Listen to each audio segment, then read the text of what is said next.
Hello my dear student, कैसे हैं आप सभी। मैं सौरभ आप सभी का हमारे YouTube channel Indian education academy by Saurabh sir पर हार्दिक स्वागत करता हूं। आशा करता हूं कि आप एकदम स्वस्थ होंगे, मस्त होंगे, जबरदस्त होंगे। जैसा कि आपको पता है कि हमारा फ्यूचर टेंस भी कंप्लीट हो चुका है, टेंस टॉपिक कंप्लीट हो चुका है। उसके बाद हमने use of is, are am, was, were, have, had, has, इन सभी का यूज सीखा और हमने सीखा कि कैसे हम सेंटेंसेस बनाते हैं। ये सारी चीजें कंप्लीट करने के बाद अब हम आगे बढ़ते हैं और आज हम पढ़ने जा रहे हैं एक नया चैप्टर जिसका नाम है मॉडल्स। क्या है? मॉडल्स। मॉडल्स हमारी क्या है, इनके बारे में बात करते हैं। तो मॉडल्स जो है हमारी कुछ हेल्पिंग वर्ब्स हैं, कुछ क्या है, हेल्पिंग वर्ब्स हैं, कुछ वर्ब्स हैं जिन्हें हम वर्ब की तरह और हेल्पिंग वर्ब दोनों की तरह यूज करते हैं। उन सभी के बारे में हमें पढ़ना है, तो उन्हें हम कहते हैं मॉडल वर्ब्स। क्या कहते हैं उन्हें? मॉडल्स वर्ब कहते हैं। चलिए तो समझते हैं कि मॉडल्स क्या होते हैं। तो हम लिखेंगे, या आप लिख लीजिए मॉडल वर्ब्स। क्या लिखेंगे? मॉडल्स या मॉडल वर्ब्स लिख लीजिए आप ब्रैकेट में। मैं यहाँ साइड में आपको ब्रैकेट में लिख दे रहा हूँ मॉडल वर्ब्स। क्या लिख दे रहा हूँ? Modal verbs. मॉडल वर्ब्स के बारे में हम सीखने जा रहे हैं। आखिर ये होते क्या है, तो आप डेफिनेशन में लिखेंगे मॉडल्स आर आ, लिखेंगे models are a special, special models are a special, special group of, special group of auxiliary, auxiliary verbs, auxiliary verbs are used to, are used, are used to certain meaning, to certain meaning, like certain meanings like permission,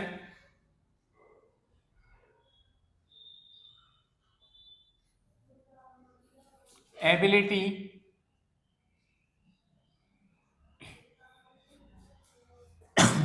suggestion,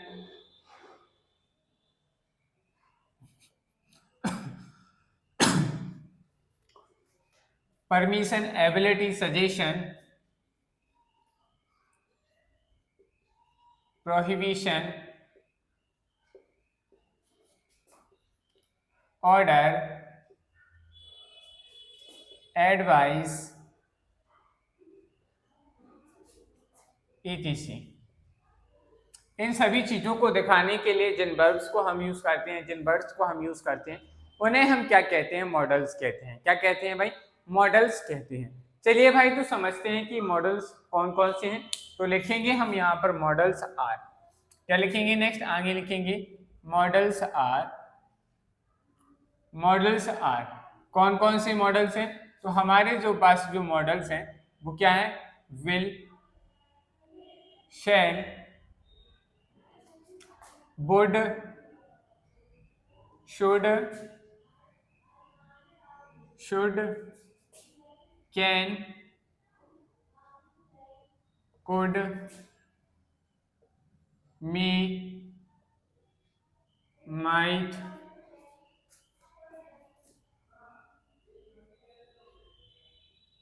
ought to, used to, need, dare, has to, और भी बहुत सारे हैं। ये हमारे क्या है? Models हैं। तो अब लिखेंगे, नेक्स्ट हेडिंग डालेंगे काइंड्स ऑफ मॉडल। क्या लिखेंगे भाई? Kinds of models. आखिर जो हमारे मॉडल्स होते हैं इनके कितने काइंड्स होते हैं? तो हम कह सकते हैं कि इनके जो काइंड्स होते हैं वो कितने होते हैं? सिंपल से 2 काइंड्स होते हैं। लिखेंगे क्या? There are 2 kinds of model. कितने काइंड्स होते हैं? 2। तो लिखेंगे क्या? देयर आर, बेसिकली 3 होते हैं तो हम 3 ही बताएंगे आपको। There are 3 kinds of, there are 3 kinds of models verb. 3 kind of model verbs. जो मॉडल वर्ब्स हैं वो 3 काइंड्स की। आपको कुछ बुक्स में 2 काइंड्स भी मिलेंगे, 3 मिलेंगे। आपको कंफ्यूज नहीं होना है, वो आप अपनी बुक के अकॉर्डिंग तब उस टाइम पे करिएगा। लेकिन जो मेनली अगर हम कहें क्लासिफिकेशन जो हुआ है वो 3 तरीके से हुआ है। पहले जो होते हैं हमारे, वो होते हैं हमारे क्या, प्योर मॉडल्स। क्या होते हैं? Pure models. पहले जो अगर हम बात करें कि पहले कौन से मॉडल्स होते हैं, तो फर्स्ट नंबर पे आते हैं हमारे प्योर मॉडल्स। क्या आते हैं? Pure models. दूसरे नंबर पे जो आते हैं हमारे, वो होते हैं पार्शियल मॉडल। क्या होते हैं? Partial models. और तीसरे नंबर पे जो आते हैं, उन्हें हम कहते हैं अदर्स मॉडल। क्या कहते हैं? Other models. अदर मॉडल्स क्या होते हैं, इन सभी के बारे में बात करते हैं। तो चलिए भाई पहले समझते हैं कि पार्शियल मॉडल्स क्या होते हैं। क्या होते हैं समझते हैं पहले, या तीनों को समझ लेते हैं। तो सबसे पहले हेडिंग डाल लो प्योर मॉडल्स। क्या डाल लो हेडिंग? Pure models. आखिर ये प्योर मॉडल्स क्या होते हैं, इसके बारे में समझते हैं। तो लिखेंगे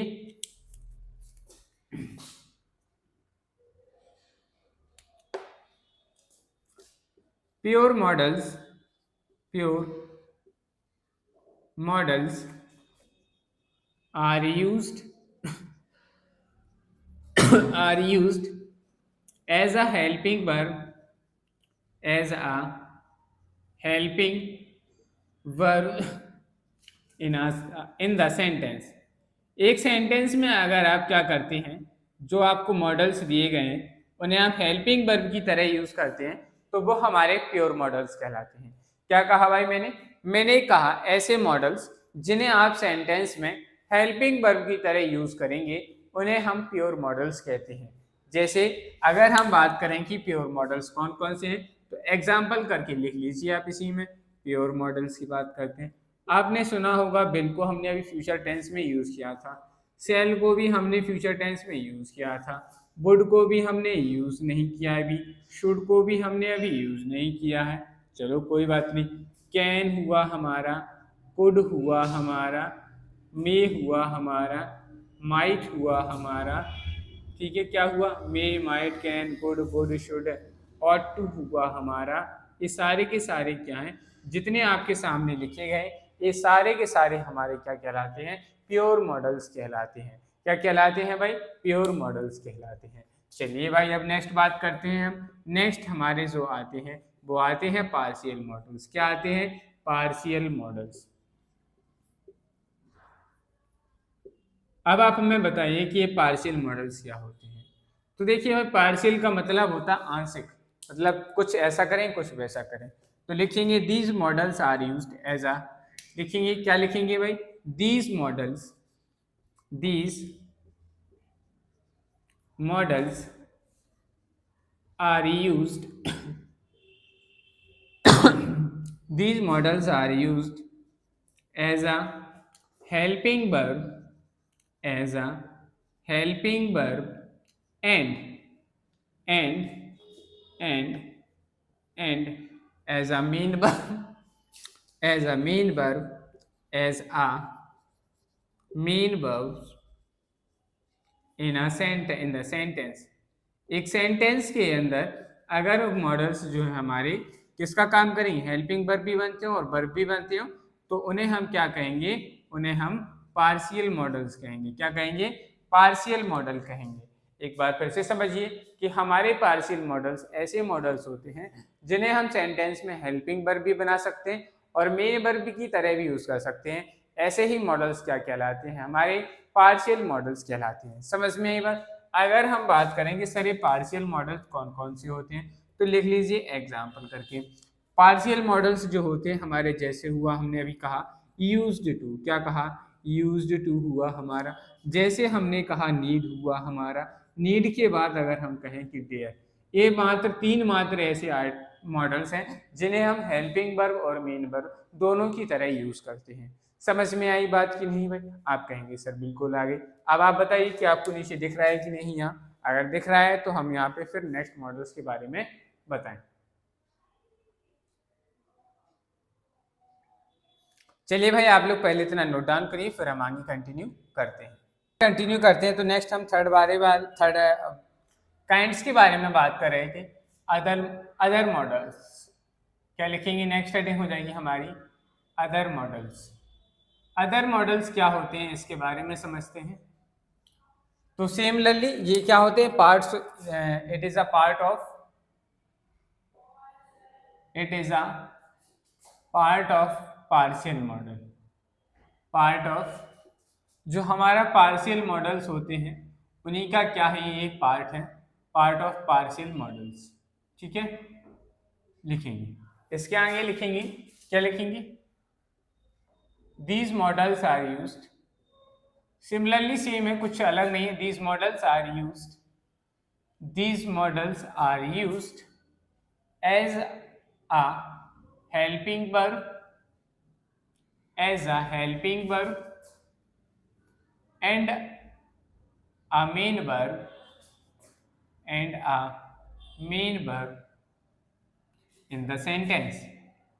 देखिए आप कहेंगे सर आपने सारे डेफिनेशन तो सेम लिखवाए, इसीलिए किसी किसी बुक में अदर मॉडल्स को हम जो है पार्शियल मॉडल्स में ही काउंट कर लेते हैं, क्योंकि सिमिलरली सब कुछ उसी की जैसी डेफिनेशन है, कैरेक्टरिस्टिक भी उसी की जैसे है, इसीलिए कभी कभी आपको कुछ बुक्स में 2 टाइप्स के देखने को मिलेंगे, कुछ बुक्स में आपको 3 टाइप्स के देखने को मिलेंगे।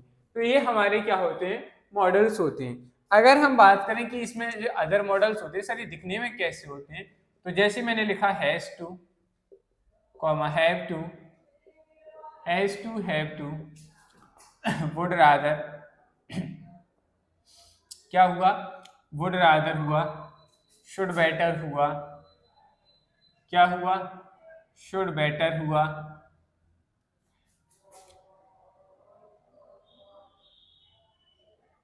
मे एज वेल हुआ, मे एज वेल हुआ, हैड टू हुआ, ये सारे के सारे हमारे क्या हैं, ये सारे के सारे जो लिखे हैं आपके सामने इन्हें हम अदर मॉडल्स कहते हैं। क्या कहते हैं, अदर मॉडल्स कहते हैं। अब चलिए बात करते हैं इनकी यूजेस के बारे में, हमें सीखना है तो 1 बाय 1 हम सभी मॉडल्स के बारे में, उनकी यूजेस के बारे में सीखेंगे, कहाँ किस मॉडल्स को यूज किया जाता है, अब हमें इन सभी के बारे में बात करनी है। तो सबसे पहले हम जो सीखेंगे सबसे कम जो है वो है हमारे पार्शियल मॉडल्स। तो सबसे पहले अब हम हेडिंग डालने जा रहे हैं यूज ऑफ पार्शियल मॉडल। क्या लिखेंगे अब, use of partial models, use of partial models. जो हमारे पार्शियल मॉडल्स होते हैं इनके यूज के बारे में हमें बात करनी है। चलिए भाई तो समझते हैं कि हमारे जो पार्शियल मॉडल्स होते हैं आखिर वो कहाँ यूज किए जाते हैं। तो पार्शियल मॉडल्स के यूज हमें सीखना है, तो पहला आता है हमारा यूज्ड टू। क्या आता है, यूज्ड टू। तो सबसे पहले हम सीखने जा रहे हैं यूज ऑफ यूज्ड टू। तो हमने यहाँ पे लिख लिया यूज्ड टू, क्या लिख लिया, यूज्ड टू लिख लिया। चलिए अब हम समझते हैं थोड़ा इसके बारे में। यूज्ड टू जो है हमारी एक वर्ब है यूज, यूज का मतलब होता है वर्ब। अगर हम कहें यूज का जो सेकंड फॉर्म होता है वो होता है यूज्ड, और थर्ड फॉर्म क्या होता है, यूज्ड होता है। आपने कहा सर ठीक है, लेकिन हमारी जो यूज वर्ब है इसको हम जो है 2 तरीके से यूज करते हैं। कैसे करते हैं, मतलब कि इसके 2 मीनिंग होते हैं। पहला तो होता है उपयोग करना, यानी कि इस्तेमाल करना। क्या होता है, एक तो उपयोग करना या आप इसे क्या कह सकते हैं, इस्तेमाल करना, इस्तेमाल करना, यूज करना या इस्तेमाल करना, इसका एक मतलब होता है। दूसरा मतलब आप इसे उपयोग करना। एक यूज होता है आपकी आदत को बताने के लिए, यूज क्या होता है, आदत यानी कि हैबिट को बताने के लिए। ठीक है, अगर इसका यूज करता है, उपयोग करना है, मतलब यूज का मीनिंग क्या निकलता है, उपयोग निकलता है। यूज का मीनिंग क्या निकल रहा है, उपयोग निकलता है। तो इस यूज को हम 2 जगह यूज करेंगे। कहाँ यूज करेंगे, 2 जगह यूज कर सकते हैं। एक तो प्रेजेंट टेंस में, यानी कि प्रेजेंट टेंस में, प्रेजेंट टेंस में इसे यूज कर सकते हैं, और दूसरा जो है हम इसे पास्ट टेंस में भी यूज कर सकते हैं, पास्ट टेंस में भी यूज कर सकते हैं। चलिए अच्छी बात समझ में। अगर हमें हैबिट बता रहा है, क्या बता रहा है, देखो भाई अगर हैबिट बता रहा है, यूज अगर हैबिट बता रहा है तो इस यूज को हम सिर्फ 2 जगह यूज कर सकते हैं। अगर हैबिट बता रहा है, अगर ये हैबिट बता रहा है तो इसे हम सिर्फ 2 जगह यूज कर सकते हैं। 2 जगह कहाँ क्या आएगा इसके बारे में समझते हैं।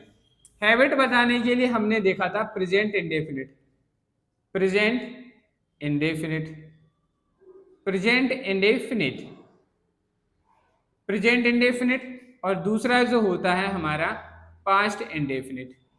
क्या होता है, पास्ट इंडेफिनिट, इन दो टेंस में हम यूज करते हैं। लेकिन जब यूज हैबिट बताता है और हम प्रेजेंट इंडेफिनिट में लिखते हैं तो इसे हमेशा गलत माना जाता है, रॉन्ग माना जाता है। क्या माना जाता है? रॉन्ग। क्योंकि एक गलत मतलब हम कह सकते हैं कि जब यूज हैबिट बताएगा तो वो प्रेजेंट इंडेफिनिट टेंस में यूज नहीं होगा। पेपर में प्रेजेंट इंडेफिनिट टेंस के साथ हैबिट बताने के लिए यूज किया जाता है, इसीलिए हमेशा यहाँ एरर बनता है। और हम यही सोचते हैं कि सर ये तो आदत बताने के लिए यूज हो रहा है तो हम उसे करेक्ट भी मान लेते हैं, लेकिन यही हमारी सबसे बड़ी मिस्टेक होती है और एग्जामिनर हमें यही फंसाना चाहता है। तो आप देखिए कि जब भी यूज हैबिट बताएगा, यूज जो हमारा वर्ब है, अगर ये वर्ब सेंटेंस में आके हैबिट की तरह यूज हो रही है, हैबिट बता रही है, तो वो प्रेजेंट इंडेफिनिट में हमेशा गलत माना जाता है, रॉन्ग माना जाता है, सुपरफ्लुअस माना जाता है। यूज है जो वो हमेशा पास्ट इंडेफिनिट में क्या बताएगा? पास्ट इंडेफिनिट टेंस में हैबिट बताने के लिए हम इसे यूज करेंगे। क्या बताएगा? Show the habit. ये पास्ट इंडेफिनिट टेंस में हैबिट शो करेगा, शो द हैबिट। यहाँ पर इसको सही माना जाएगा, यहाँ पे हैबिट को यूज अगर हैबिट बताने के लिए यूज हो रहा है तो एकदम करेक्ट होगा। क्या होगा भाई? करेक्ट होगा। लेकिन प्रेजेंट टेंस में हम यूज को हैबिट बताने के लिए यूज नहीं कर सकते हैं। इतनी सी बात समझ में आई कि नहीं? पहले तो आप ये बताइए, समझ में आई कि नहीं? चलिए अब आप देखो भाई, मैं एक बार और क्लियर कर दे रहा हूँ। यूज हमारा ए वर्ब की फर्स्ट फॉर्म है, ए वर्ब की सेकेंड फॉर्म है और ए वर्ब की थर्ड फॉर्म है। हमारा जो यूज टू मॉडल बना हुआ है वो इस वर्ब से ही बना हुआ है। यूज हमारी एक वर्ब थी जिसके हमने दो मीनिंग देखे। एक मीनिंग होता है इस्तेमाल करना या उपयोग करना, दूसरा मीनिंग होता है आदत को बताना। क्या होता है? आदत बताना। तो हमने देखा अगर यूज हमारी वर्ब है और इस सेंटेंस में यूज कर रहे हैं हम, और अगर इसका मीनिंग उपयोग करना निकल रहा है, यूज करना निकल रहा है, तो हम इसे दोनों सेंटेंस दो टेंस में यूज कर सकते हैं।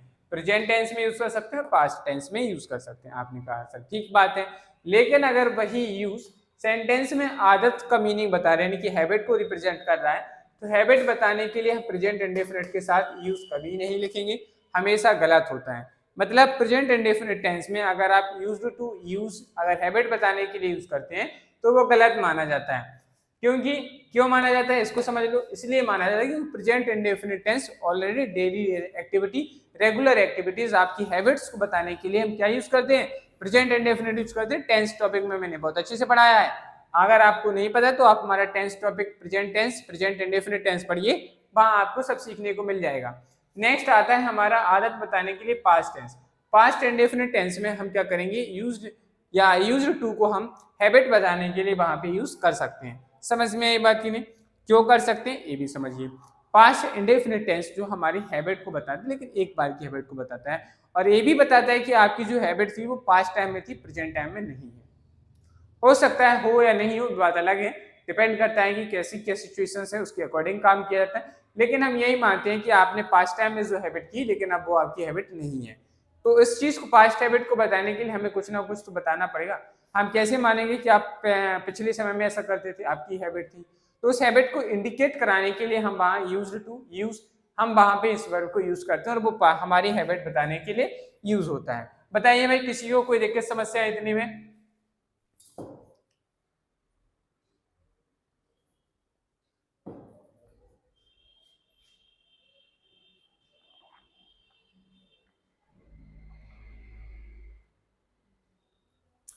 चलिए भाई, किसी को कोई दिक्कत समस्या नहीं है। चलिए अब हम बात करते हैं नेक्स्ट इसके एग्जांपल्स की। क्या करते हैं? इसके एग्जांपल्स की बात करते हैं। तो हम लोग यहाँ एग्जांपल्स लिख सकते हैं। यहाँ साइड में देखिए भाई, मैं आपको यहाँ पे एग्जांपल्स बता रहा हूँ।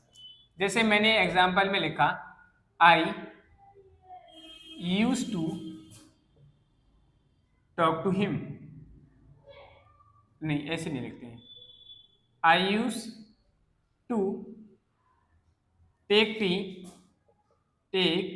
T in the morning, in the morning.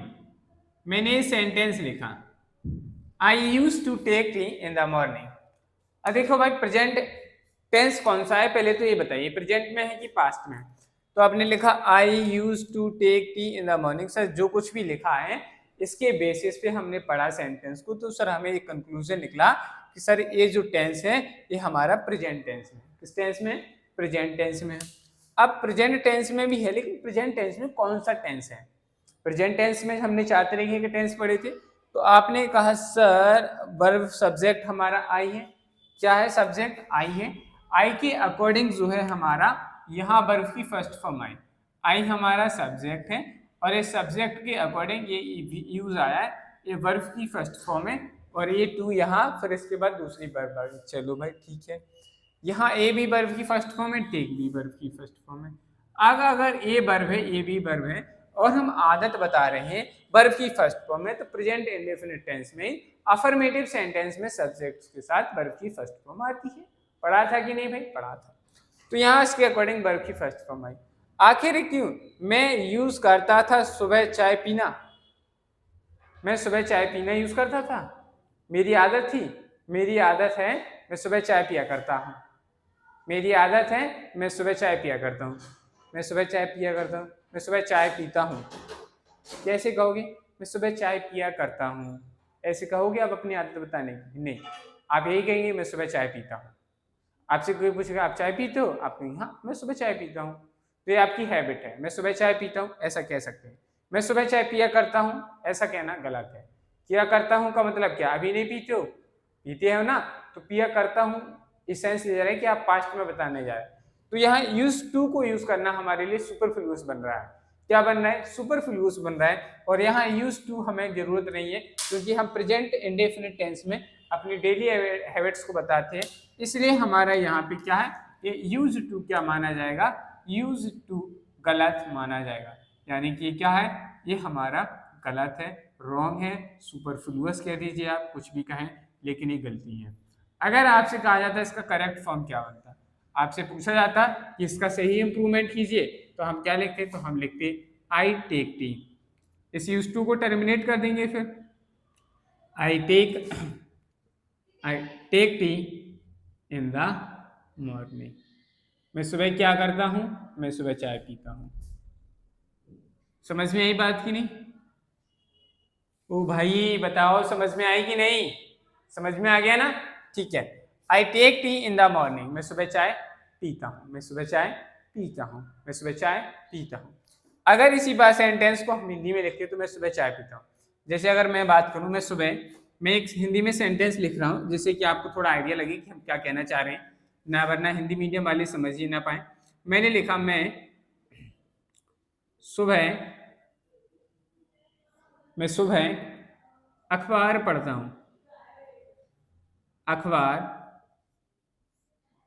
मैं सुबह अखबार पढ़ता हूँ।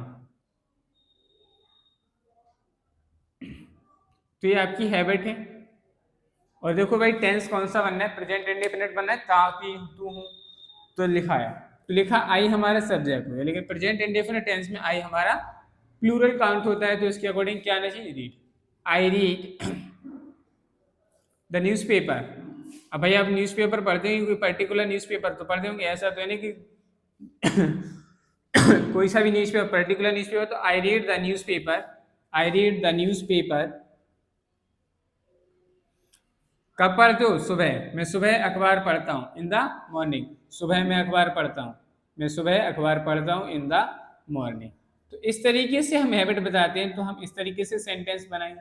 इसमें हमने हैबिट बताने के लिए कहीं भी यूज किया, यूज टू को यूज किया? नहीं किया ना। तो यहाँ पर ऐसा प्रेजेंट इंडेफिनिट टेंस में यूज टू लिखना क्या हो जाता है? सुपरफ्लुअस माना जाता है, रॉन्ग माना जाता है, यही मिस्टेक्स होती है।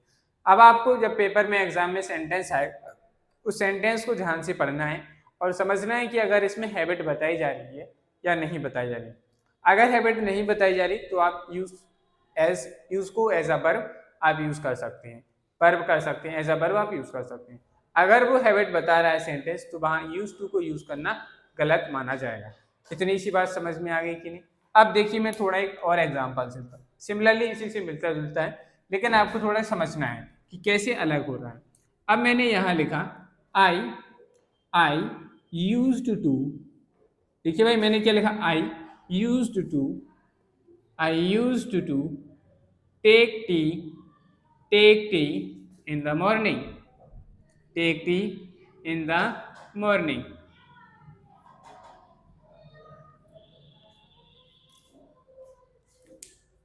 मैंने लिखा I used to take tea in the morning. इसका मतलब हुआ कि मैं सुबह चाय पिया करता था। मैं सुबह चाय पिया करता था। मैं सुबह चाय पिया करता था।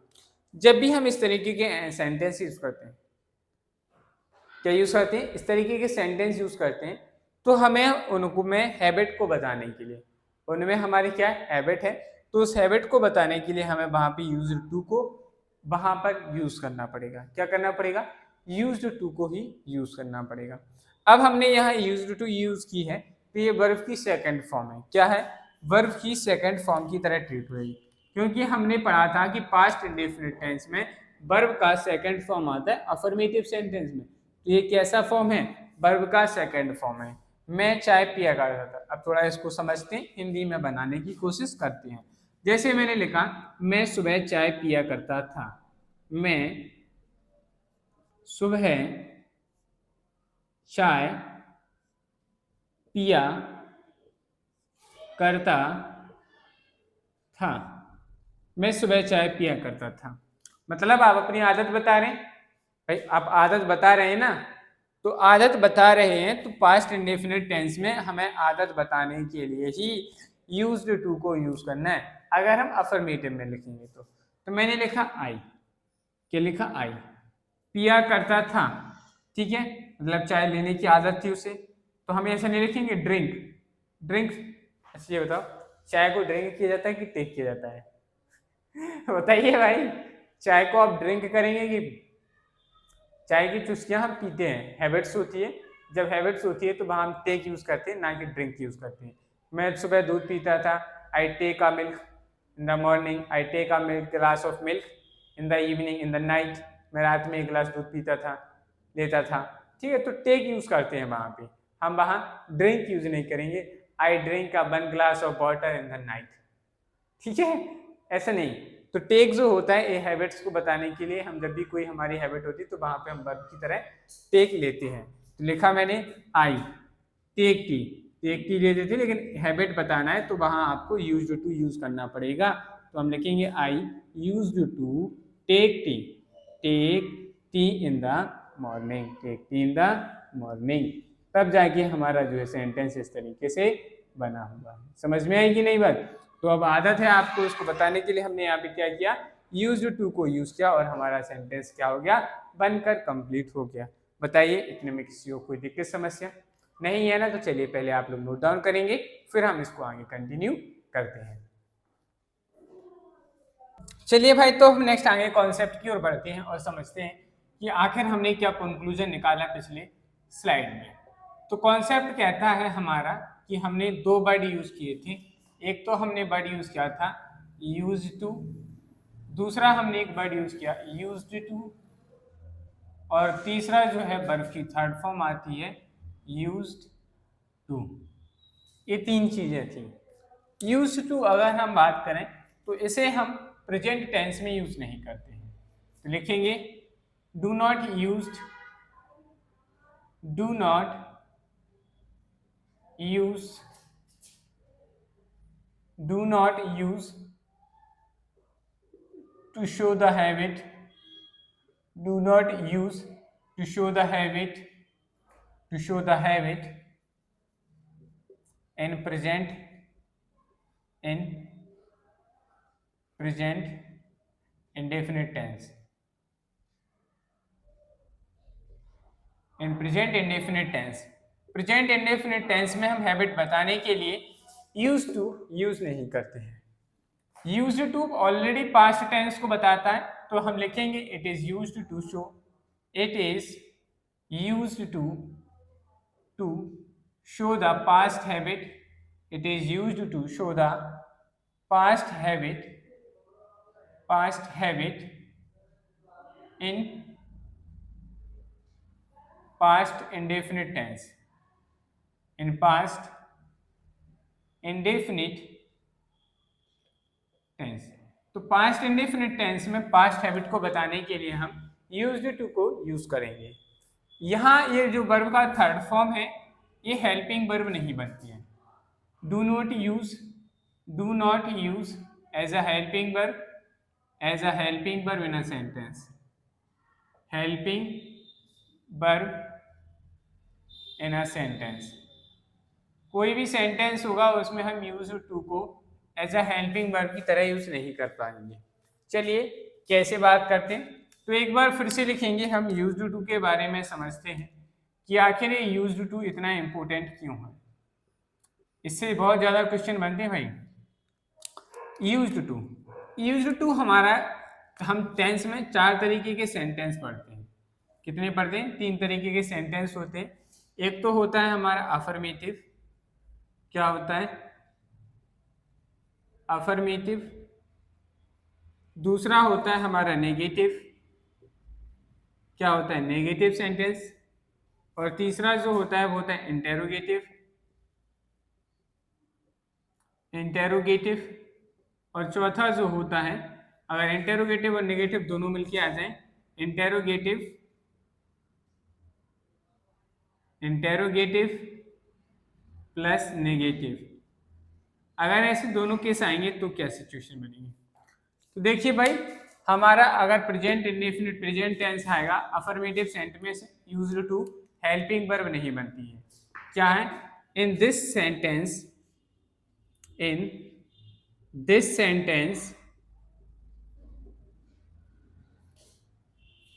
we do not use used to in this sentence we do not use used to as a helping verb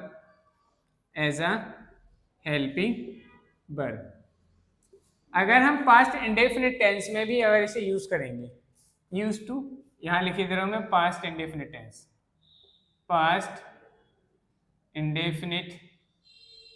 tense, ठीक है। अगर हम पास्ट इंडेफिनिट टेंस में बात करें तो यूज्ड टू को हम पास्ट इंडेफिनिट टेंस में हैबिट बताने की, मतलब हेल्पिंग वर्ब के तौर पे हम इसे यूज नहीं कर सकते। पास्ट इंडेफिनिट में अफर्मेटिव सेंटेंस में हम यूज्ड टू को एज अ मेन वर्ब ही यूज करेंगे और इसके अलावा हम उसमें कुछ नहीं कर सकते। बाकी के हमारे नेगेटिव, इंटेरोगेटिव और नेगेटिव में हम यूज्ड टू को as a helping verb use कर सकते हैं। जैसे अगर मैं बात करूं, एग्जाम्पल से समझने की थोड़ा कोशिश करिएगा भाई। जैसे मैंने लिखा एक example, I used to take breakfast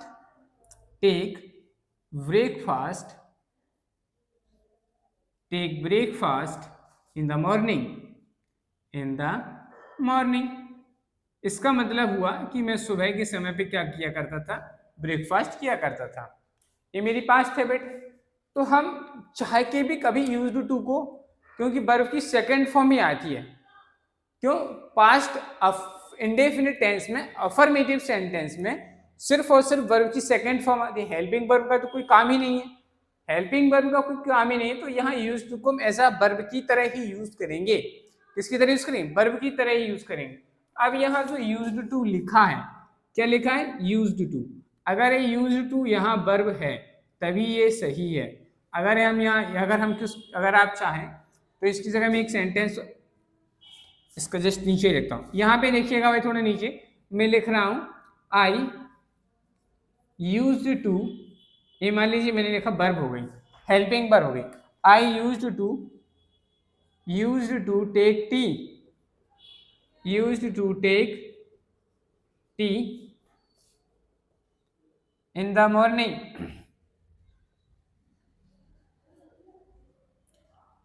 देखो भाई, मैंने यहाँ यूज टू दो, ए हेल्पिंग वर्ब हो गई, ए हेल्पिंग वर्ब के बाद वर्ब आ गई। क्या हम यहाँ यूज, अगर ये मान लो हेल्पिंग वर्ब हो गई तो हम यहाँ यूज लिख सकते हैं? नहीं लिख पाएंगे। क्यों? क्योंकि भाई नेगेटिव, पास्ट इंडेफिनिट टेंस में नेगेटिव सेंटेंस के साथ ही वर्ब की फर्स्ट फॉर्म आती है। और अगर ये हेल्पिंग वर्ब बन रही तो कौन सी हेल्पिंग वर्ब भैया? पास्ट इंडेफिनिट में तो हेल्पिंग वर्ब बताने के लिए डिड यूज करना पड़ता है, ये तो डिड है ही नहीं। इसीलिए यूज्ड टू को हम as a helping verb sentence में कभी यूज ही नहीं कर पाते हैं। इसीलिए मैंने लिखाया है कि अफर्मेटिव सेंटेंस में, in this sentence we do not use used to as a helping verb, हम इसे हेल्पिंग वर्ब नहीं बना सकते। और ये सेंटेंस भी गलत है, यही सेंटेंस सही है। इसका मतलब हुआ I used to take breakfast in the morning, मैं सुबह ब्रेकफास्ट किया करता था, ये इसका मीनिंग निकला। अगर हम बात करें कि निगेटिव और हमारा जो है, एक सेंटेंस और लिखता हूँ, थोड़ा आपको और क्रिस्टल क्लियर समझना है तो हमें थोड़ा एक दो एग्जांपल्स और समझने की जरूरत, तब आपको डाउट क्लियर होगा। देखिएगा भाई, यहाँ देखिएगा थोड़ा ध्यान से। जैसे मैंने लिखा एग्जाम्पल, मैंने लिखा I took tea in the morning, I took tea in the morning. Writing is clear everyone, yes और नो एवरीवन? राइटिंग सही है कि नहीं बता देना। I took tea in the morning, मैं सुबह चाय, मैंने सुबह चाय, मैं सुबह चाय नहीं, आई took tea in the morning, मैं सुबह चाय नहीं, मैं सुबह चाय पीता था। इसका मतलब ये हुआ कि आप सिर्फ एक टाइम, वन टाइम एक्शन बता रहे हैं, आपकी एक बार आपने किया है, उसके बाद आपने किया ही नहीं है। तो मैंने लिखा I took tea in the morning, ये वन टाइम टॉक हो रही, कितनी टाइम? वन टाइम टॉक है, मतलब आपने वन टाइम हैबिट है, एक बार आपने की, या वन टाइम हैबिट कह सकते हैं, आपने सिर्फ एक बार की, उसके बाद आपने करना है बंद कर दिया। तो हम इस चीज़ को बताने के इस तरीके से लिखेंगे। अगर हमने उस चीज़ को, जो चीज़ हमारी पास्ट में हैबिट थी, उस चीज़ को हमने लंबे समय तक चलाया है, उसे बताने के लिए हम थोड़ा अलग से यूज करेंगे। तो क्या लिखेंगे हम? तब हम क्या लिखेंगे? तो लिखेंगे हम I used to take tea in the morning, take tea in the morning, ये हमारा क्या बना? सेंटेंस। तो हमने लिखा I used to take tea in the morning, मैं सुबह चाय पिया करता था। इट मीन्स ये हुआ कि आपने चाय पास्ट टाइम में, जब आपकी आदत थी तो आपने कई बार पी है, लेकिन वो आपने लंबे समय तक भी चलाई है, हो सकता है 4 दिन, 10 दिन, 20 दिन, साल, 2 साल, 4 साल, 10 साल, जब तक आपने चलाई चला पाए। तो उसके बाद आपने उस चीज़ को करना बंद कर दिया। तो सुनिए, समझिए, और कैसे, कहाँ पास्ट में भी यूज टू को यूज करेंगे। तो देखो भाई, अगर आपने कभी भी, थोड़ा ध्यान से सुनिएगा, अगर आप पास्ट टेंस में अपनी एक बार आपने कोई चीज़ की, या आपने एक बार पी थी, मैंने एक बार चाय पी थी, एक बार की बात, एक बार की हैबिट को बताने के लिए, एक बार पास्ट टाइम में जो आपने किया तो उस चीज़ को बताने के लिए हम हमेशा इस तरीके का फॉर्मेट अप्लाई करेंगे। अगर आपने किसी चीज़ जो आपकी पास्ट में हैबिट थी और लंबे समय तक आपने चलाई है, तो उसको बताने के लिए हम इस तरीके से यूज टू लिखेंगे। जब भी सेंटेंस में इस तरीके से आता है यूज टू, तो आपको यही लिखना है सेंटेंस में, पिया करता था, पिया करती थी, खिला करते थे, ऐसे वर्ड यूज करना है। मैंने पी थी, ऐसे वर्ड आते हैं तो वो हमेशा वन टाइम की एक्शन को दिखाता है। क्या दिखाता है? वन टाइम एक्शन को दिखाता है। थोड़ा हिंदी में एक दो सेंटेंसेस समझते हैं, जिससे कि हमारे हिंदी मीडियम वालों को समझ में आए कि हम क्या समझाना चाह रहे हैं। एक मिनट रुक जाओ, थोड़ा पानी पी लें।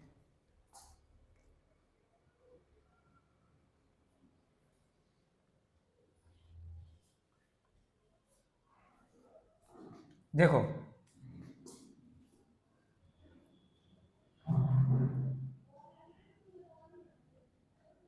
मैंने लिखा मैंने सुबह चाय, मैंने सुबह चाय पी थी, मैंने सुबह चाय पी थी, इसका मतलब है एक बार की आदत है।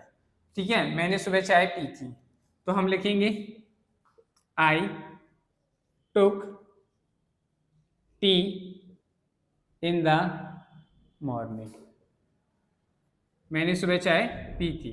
ये आपकी एक बार की आदत है। सुबह में आपने मतलब एक ही बार चाय पी, और एक ही आज जो पर्टिकुलर थी तभी पिए, उससे पहले आपने नहीं पी थी। ठीक है भाई, इसका मतलब ही हुआ, मतलब ये वन टाइम टॉक बता रहा है। अगर मैं इसी सेंटेंस को लिखता, मैं सुबह चाय पिया करता था, मैं सुबह चाय पिया करता था, मैं सुबह चाय पिया करता था। देखो भाई, जैसे सेंटेंस लिखा है मैं सुबह चाय पिया करता था, इससे ऑटोमेटिकली पता चल रहा है कि आप लंबे समय तक आपकी वो आदत रही है। तभी तो आप करें, हम भी जब थे आपके समय में तो बहुत क्रिकेट खेला करते थे। तो हम जैसे मैं बहुत क्रिकेट खेला करता था, तो हमारी पास्ट हैबिट है, तो हम क्या लिखेंगे? I used to play cricket है। I use to play cricket that time, मैं उस समय बहुत मैच खेला करता था। तो ऐसी चीज़ें होती हैं तो हम वहाँ यूज टू यूज़ करते हैं। तो हम क्या लिखेंगे, जैसे मैं सुबह चाय पिया करता था, तो अब आपको हैबिट बता रहे हैं, लंबे समय तक हैबिट रहे तो उसको बताने के लिए आपको यूज टू ही यूज़ करना है। तो हम क्या लिखेंगे यहाँ, I use to, I used to. अब यहाँ आप वर्ब का सेकंड फॉर्म यूज कर रहे हैं, आई यूज टू, तो आपको जो लिखना है next, take a tea, take tea in the morning, take tea in the morning. और ये हमारा क्या हो गया, सेंटेंस बनकर कंप्लीट हो चुका है।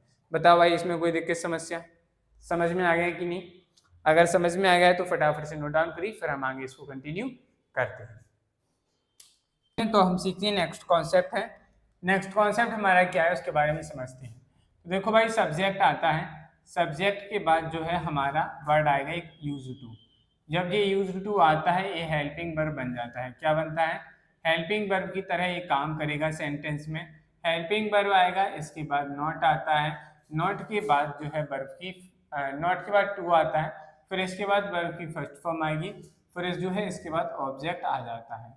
इस तरीके का फॉर्मेट रहता है। ये भी हमारा क्या होता है, नेगेटिव में पास्ट हैबिट बताता है। नेगेटिव में कैसे बताता है, पास्ट हैबिट को बताता है। इसको मतलब लिखिए, आप समझ जाएंगे।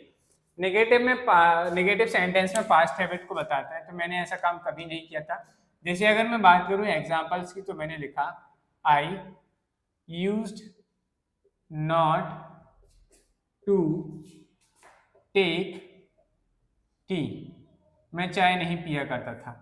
आप इसको ऐसा भी लिख सकते हैं। अगर मैंने एक सेंटेंस बोला, मैं चाय नहीं पिया करता था, मैं चाय नहीं पिया करता था, तो हम इसे लिखेंगे। हम डिड का यूज करके भी इसको बना सकते हैं। तो जैसे हम डिड का यूज करके बना रहे हैं इसे, तो हम लिखेंगे I did not use to. देखो डिड नॉट के अकॉर्डिंग वर्ब की फर्स्ट फॉर्म आएगी। ये हेल्पिंग वर्ब है, हेल्पिंग वर्ब है, तो हम यहाँ यूज टू यूज नहीं करेंगे। यूज्ड लिखना गलत हो जाएगा, इसके अकॉर्डिंग वर्ब की फर्स्ट फॉर्म आएगी, तो यूज रहेगा। Used to take tea in the morning. चाहे आप इसको ऐसे बना लो या आप इसको ऐसे बना लो, दोनों का सेम मीनिंग निकलेगा। ठीक है, समझ में आई बात की नहीं? और अगर हम इसी सेंटेंस को ऐसे लिखें, आई डिड नॉट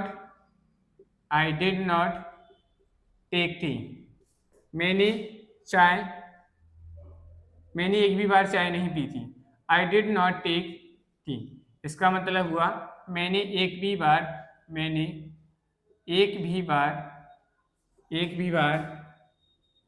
चाय नहीं पी थी,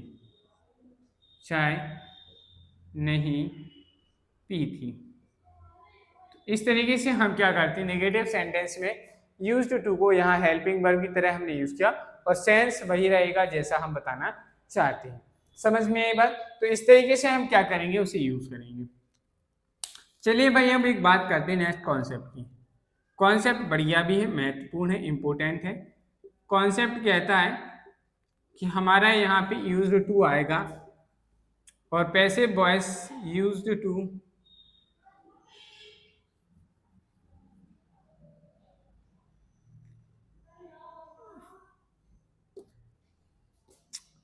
देखिए भाई, हमें पैसिव वॉइस के बारे में पढ़ना है। वैसे भी हमने पैसिव वॉइस पढ़ा नहीं है, लेकिन आप अभी समझ लीजिए पैसिव वॉइस और यूज्ड टू के बीच में हमें डिफरेंशिएट करना है। ठीक है, वर्सेस इन दोनों के बीच में हमें क्या समझना है, डिफरेंस समझना है। जैसे अगर हम बात करें एग्जाम्पल की, एग्जाम्पल्स में जैसे मैंने कहा camels are used to carry heavy loads, भारी हैवी लगेज लिख लो। हैवी लगेज यूज ले जाने के लिए क्या यूज करते हैं हम, कैमल्स यूज करते हैं। ठीक है भाई, तो यहाँ पे हमने लिखा camels are used to carry heavy luggage. जब आप क्या करते हैं यहाँ यूज्ड टू लिख कर, क्या लिख रहे हैं, यूज्ड टू लिखा और यहाँ कैरी लिखा है, क्या लिखा है, यूज्ड टू लिखने के बाद हम यहाँ कैरी लिखते हैं। दैट मीन्स क्या हुआ कि हम इन बता रहे हैं कि इसको हम पैसिव वॉइस के सेंस में यूज करेंगे। जब भी यूज टू के बाद वर्ब की फर्स्ट फॉर्म आती है और जो चीज जिसके लिए बनाएंगे वो वही काम कर रही है, वही उसकी आदत है। कैमल्स का काम क्या होता है, भारी भरकम चीजों को ले जाने के लिए यूज किए जाते हैं। तो हम जो चीज है, जो उसकी हैबिट है, उसको बताने के लिए यूज टू के बाद जब वर्ब की फर्स्ट फॉर्म लिखते हैं तो ये हमेशा यहाँ और उससे पहले क्या आया, आर आया। तो जब भी ऐसा सेंस आता है तो ये हमेशा पैसिव वॉइस को बताता है। क्या बताएगा, पैसिव वॉइस, क्योंकि पैसिव वॉइस में ही इज आर एम के साथ वर्ब की थर्ड फॉर्म आती है। ठीक है, अगर हम इसी सेंटेंस को एक तरीके से और लिखें तो हमने लिखा कैमल्स, देखो भाई, ओह, अगर हम इसी को दूसरे तरीके से लिखें तो हम कैसे लिखेंगे, तो हम इसको ऐसे भी लिख सकते हैं, camels are used to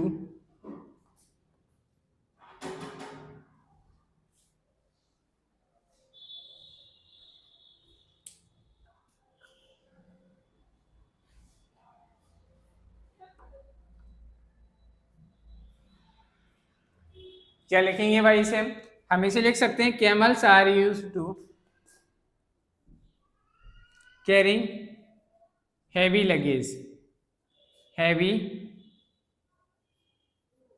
luggage. तो देखो भाई यहाँ पे जो आईएनजी फॉर्म आया है, देखो वो कैसे आया है, ये हमारा सब्जेक्ट हो गया कैमल्स, ये सब्जेक्ट हुआ, ये हमारी यहाँ पे बन गई हेल्पिंग वर्ब, क्या बन गई, हेल्पिंग वर्ब। ये हेल्पिंग वर्ब बनी है, लेकिन ये जो आईएनजी फॉर्म आया है इसके बारे में बताने के लिए यूज टू, ये हमारा यहाँ एज अ एडजेक्टिव यूज हुआ। केयरिंग जब वर्ब के साथ फर्स्ट फॉर्म प्लस आईएनजी होता है तो वो एडजेक्टिव की तरह भी काम करता है, लेकिन यहाँ जो वर्ब आई है ये वर्ब का काम कर रही है, किसका काम कर रही है, वर्ब का काम कर रही है। तो इस आर के अकॉर्डिंग, इस आर के अकॉर्डिंग हमने वर्ब में आईएनजी लगाई है, तब उस केस में हमारा यूज टू जो है एडजेक्टिव की तरह यूज हो रहा है। बाकी हमारा सेंटेंस यहाँ पे क्या हो जाएगा, कंप्लीटली सेम टू सेम रहेगा।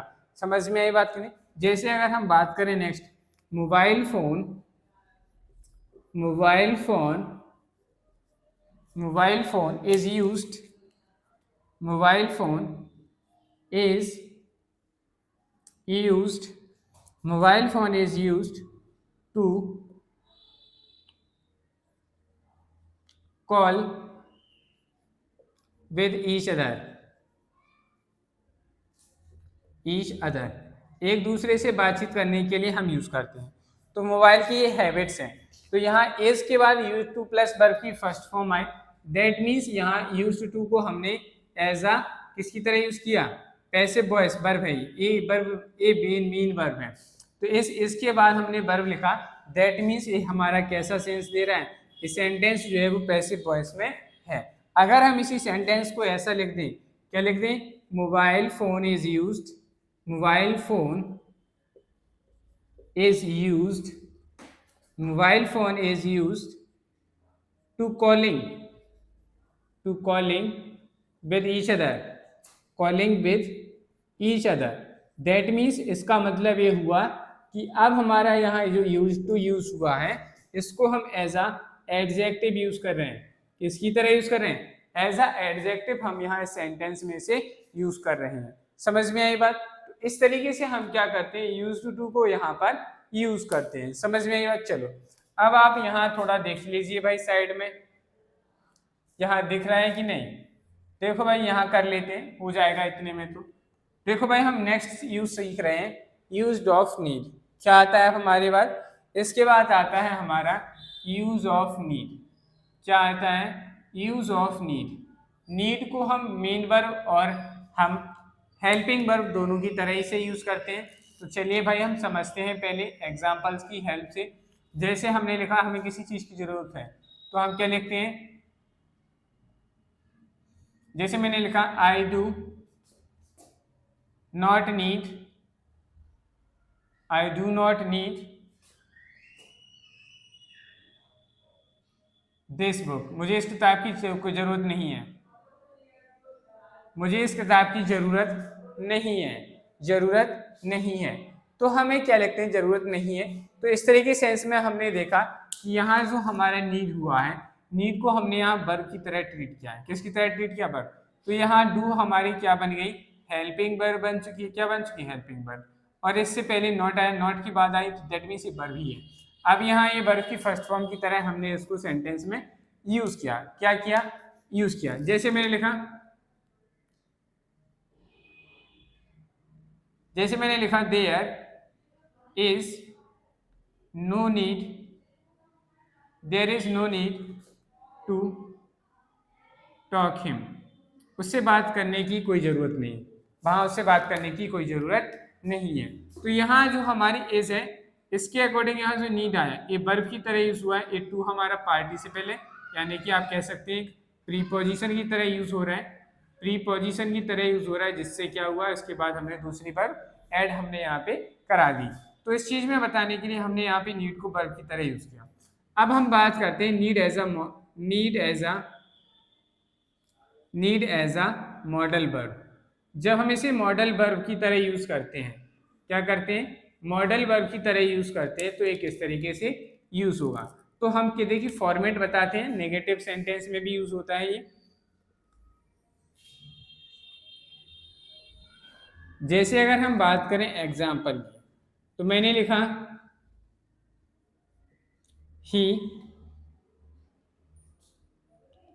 he needs some money, he needs some money, उसे कुछ पैसों की जरूरत है। तो यहाँ नीड्स को हमने किसकी तरह यूज किया? हेल्पिंग वर्ब या मेन वर्ब।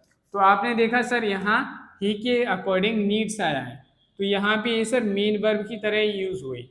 और अफर्मेटिव सेंटेंस में हम नीड्स को हेल्पिंग वर्ब नहीं बना सकते हैं, मेन वर्ब की तरह ही यूज करेंगे। चलो भाई, अब बात करते हैं नेगेटिव में। तो नेगेटिव के लिए कॉन्सेप्ट समझिए भाई। नेगेटिव में इसके लिए कॉन्सेप्ट है। क्या है कॉन्सेप्ट? कि हमारा पहले सब्जेक्ट होगा, सब्जेक्ट के बाद नीड आता है, नीड के बाद नॉट आता है, नॉट के बाद वर्ब की फर्स्ट फॉर्म आएगी, इसके बाद ऑब्जेक्ट आता है और फिर एक्स्ट्रा इन्फॉर्मेशन आती है। अगर ऐसा फॉर्मेट बनता है तो यहाँ हम नीड को एज अ मॉडल वर्ब की तरह यूज करते हैं। किसकी तरह यूज करते हैं? मॉडल वर्ब की तरह यूज कर रहे हैं। जो किसका काम कर रही है? हेल्पिंग वर्ब का काम कर रही है, हेल्पिंग वर्ब का काम कर रही है। अब ये हेल्पिंग वर्ब का काम कर रही है तो हम इसे ऐसा लिख सकते हैं। तो चलिए समझते हैं एग्जाम्पल की मदद से। जैसे मैंने कहा he need not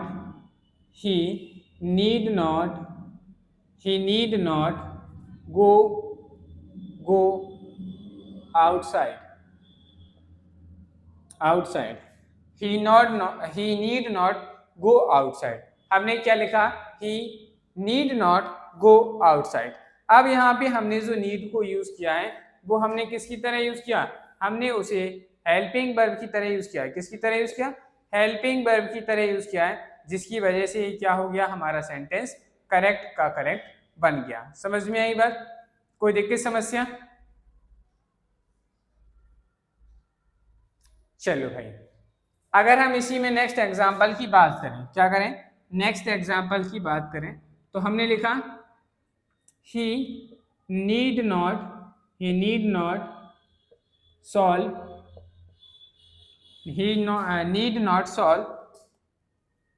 the problems,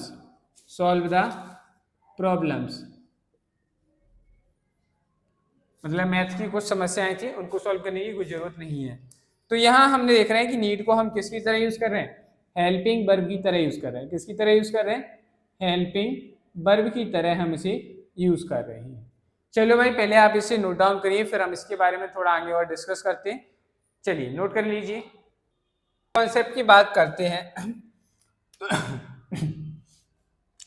तो हम जो अभी पढ़ रहे थे वो पढ़ा हमने कि सब्जेक्ट के बाद नीड जब हेल्पिंग वर्ब बनती है और नीड के साथ हम नॉट लगाते हैं और उसके बाद जो है टू, अगर आप सोच रहे हैं कि आएगा तो बिल्कुल नहीं आता है, इस पर क्रॉस कर लीजिए। नीड नॉट के बाद टू नहीं आता, सीधी वर्ब की फर्स्ट फॉर्म आती है। उसके बाद जो है हमारा ऑब्जेक्ट आता है। क्या आता है? ऑब्जेक्ट आता है, दैट्स इट। बाकी एक्स्ट्रा इन्फॉर्मेशन सेंटेंस में होती है। अब हमें अच्छी बात क्या सीखनी है? हमें ये सीखना है कि जो हमारा नीड नॉट आता है, क्या आता है, नीड नॉट आता है। इस नीड नॉट की जगह हम इसे लिख सकते हैं नीडंट। क्या लिख सकते हैं, नीडंट। इसे हम इस तरीके से लिख सकते हैं, आपको घबराना नहीं है। इसका मतलब भी यही होता है नीड नॉट, इसे शॉर्ट फॉर्म एब्रीविएट फॉर्म कहते हैं। इसे नीडंट को हम इस तरीके से लिखते हैं। अब इसी के साथ में आपको एक चीज और सीख लीजिए, हमारा जो इंटेरोगेट एक किसके लिए होगा, फॉर नेगेटिव सेंटेंस। इसके ब्रैकेट में लिखो फॉर नेगेटिव सेंटेंस। ये फॉर्मेट हो गया हमारा नेगेटिव सेंटेंस के लिए। अगर हम कहें इसी से हमारा एक फॉर्मेट बनता है, क्या फॉर्मेट बनता है, नीड आएगा पहले, फिर उसके बाद सब्जेक्ट आता है, सब्जेक्ट के बाद वर्ब की फर्स्ट फॉर्म आती है, प्लस थोड़ा और समझ लो अच्छे से, यहाँ अगर नॉट आता है, नॉट के बाद वर्ब की फर्स्ट फॉर्म प्लस ऑब्जेक्ट आता है। क्या आता है,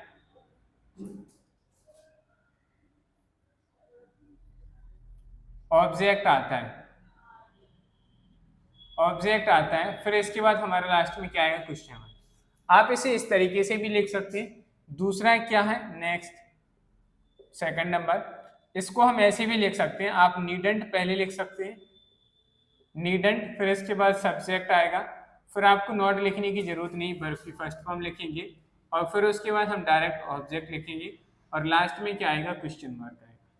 चलिए भाई, तो समझते हैं एग्जाम्पल्स की मदद से। जैसे मैंने लिखा,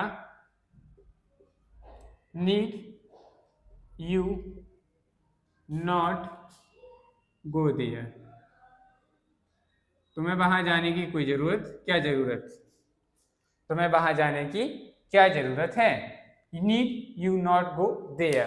ठीक है, अगर हम इसी में नॉट को पहले लिखना चाहें, मतलब कि हम इसे ऐसे भी लिख सकते हैं, नीडंट यू गो देयर, तो भी हमारा सेंटेंस क्या है, करेक्ट है, आपको घबराना नहीं है। समझ में आई बात। चलो अब अगर हम बात करें इस तरीके के फॉर्मेट के हिसाब से क्या एग्जाम्पल बनेगा, तो हमने इसको ऐसा लिख सकते हैं, you need not to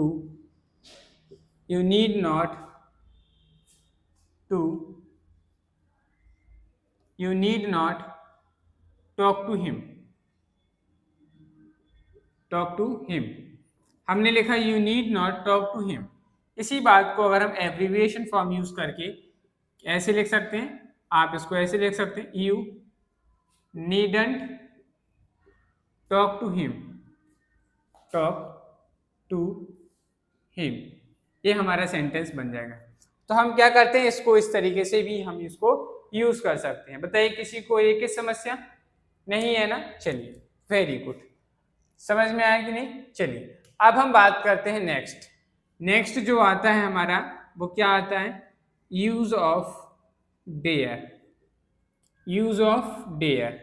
dare को हम हेल्पिंग वर्ब और मेन वर्ब दोनों की तरह यूज करते हैं। इसके साथ भी सेम फॉर्मेट रहता है। क्या रहता है, तो लिखो, it is used as a main verb, it is used as a main verb and helping verb, as a main verb and helping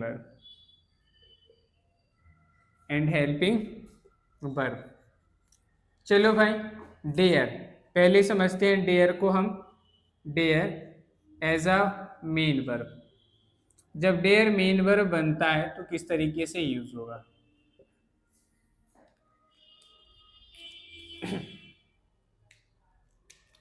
जैसे हमने लिखा example, they do not dare to talk to him। क्या लिखा भाई, they do not dare to talk to him। तो यहां हमने देखा कि जो डेयर आया है हमारा, ये क्या है, वर्ब है। क्या है, वर्ब की फर्स्ट फॉर्म है। तो ये डू क्या है, तो ये डू जो है हेल्पिंग वर्ब है, क्योंकि नॉट से पहले हमारी हेल्पिंग वर्ब आती है, उसके बाद हमारी क्या आती है, मेन वर्ब आती है या वर्ब आती है। तो तो यहाँ डेयर को हमने किसकी तरह यूज किया, हेल्पिंग वर्ब, सॉरी वर्ब की तरह यूज किया। किसकी तरह यूज किया, वर्ब की तरह यूज किया है। चलो भाई, तो ये मेन वर्ब की तरह यूज हो गया। अब आप यहाँ समझिए थोड़ा,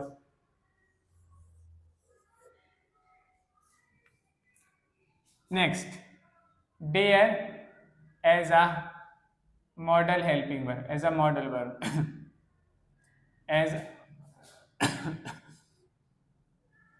एज अ मॉडल वर्ब। अगर मॉडल वर्ब बनेगा तो क्या होगा, हेल्पिंग वर्ब बनेगी। हेल्पिंग वर्ब बनेगी तो क्या लिखेंगे हम इसे, एग्जाम्पल, दे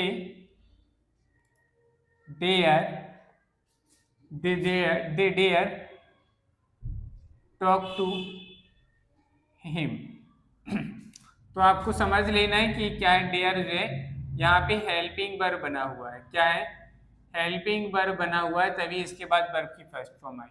और ये क्या है, हेल्पिंग वर्ब में मॉडल वर्ब्स है। क्या है, मॉडल वर्ब्स है, जिसकी वजह से हमारे पास डेयर के बाद क्या आया है, टॉक टू हिम लिखा हमने। क्या लिखा, टॉक हिम ने हमने लिखा। तो इस तरीके से हम इसे यूज कर सकते हैं। अगर हम कहें इसका नेगेटिव फॉर्मेट क्या होगा, तो नेगेटिव फॉर्मेट में कॉन्सेप्ट समझ लीजिए। नेगेटिव फॉर्मेट थोड़ा अलग बन जाता है।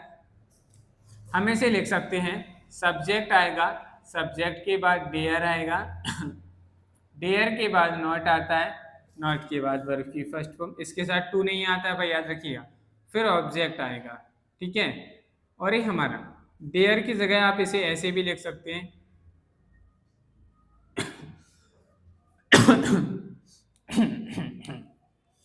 चॉइस इज योर, आप जो भी लिखना चाहें। आप डेयर नॉट की जगह इसको ऐसे भी लिख सकते हैं।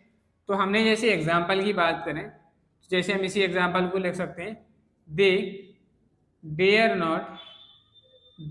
Not talk to him, talk to him. ये हमारा क्या बन गया, सेंटेंस बन गया। अगर आप डेयर को इंटेरोगेटिव में लाना चाह रहे हैं, तो सिमिलरली जैसे हमने इसको इंटेरोगेटिव में लिखा था, इसी तरीके से हम उसे भी इंटेरोगेटिव में लिख सकते हैं। जैसे एग्जाम्पल से समझते हैं, हमने लिखा dare they not talk to him. आप इसको ऐसे भी लिख सकते हैं, या इसका एब्रीविएशन फॉर्म यूज करके आप इसे क्या लिख सकते हैं, daren't they talk to him, talk to him, दोनों सही है, किसी में कोई दिक्कत नहीं है। तो हम इस तरीके से डेयर को यूज करते हैं, ठीक है भाई। आप आराम से इनको यूज कर सकते हैं। उसने हिम्मत कैसे की, इसका मीनिंग निकलता है, उनने ऐसा करने का साहस कैसे किया। तो सेंस में हम डेयर को यूज करते हैं, नीड जरूरत को बताने के लिए यूज करता है, as a helping verb, main verb की तरह हम उसे यूज करते हैं। तो ये थे हमारे यूज ऑफ पार्शियल मॉडल्स। आशा करता हूं कि आपको यूज ऑफ पार्शियल मॉडल समझ में आया होगा। अगर आपको क्लास पसंद आई है तो क्लास को लाइक करें, चैनल को सब्सक्राइब करें, बेल आइकन को प्रेस करें, जिससे कि आपको हमारे नेक्स्ट आने वाली क्लासेस का नोटिफिकेशन समय पर मिलता रहे। चलिए भाई, आज के लिए इतना ही रखते हैं, मिलते हैं कल।